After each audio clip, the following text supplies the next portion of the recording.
सितम। जनाबे सदर, कश्मीर पर जुल्म सितम की दास्तां बहुत तवील है, जिसे लफ्जों में लाना मुमकिन नहीं। इसे बयान करते करते जिस्म कांप उठेगा, लहू तप जाएगा। जनाबे सदर, हमारे कश्मीरी भाई खून से लथपथ ये पूछ रहे हैं कि हमारा कसूर क्या है।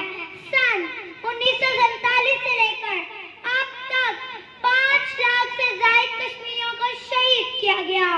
मैं डरती हूँ शहीदों की, मुझे कहते हैं कश्मीर। मैं डरती हूँ शहीदों की, मुझे कहते हैं कश्मीर। किताबे इश्क हूँ साहिब, मैं वारिस शाह की ही। मैं गालिब की गजल हूँ, गुनगुनाता था मुझे मीर। मैं गालिब की गजल हूँ, गुनगुनाता था मुझे मीर। शहीदों ने बनाई जो लहू से मैं वो तस्वीर। मैं डरती हूँ शहीदों की, मुझे कहते हैं कश्मीर।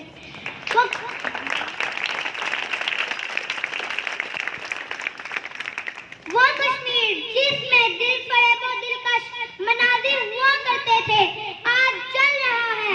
आज वहाँ आगो खून का तूफान है। आज बेवाओं, यतीमों और बेसहारों की आहें और सिसकियां हैं। घर जल रहे हैं, हर तरफ बारूद का धुआं है।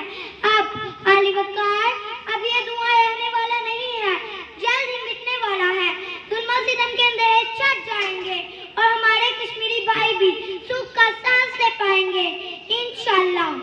याराने जहाँ कहते हैं कश्मीर है जन्नत, याराने जहाँ कहते हैं कश्मीर है जन्नत, और जन्नत किसी काफिर को मिली है ना मिलेगी। शुक्रिया।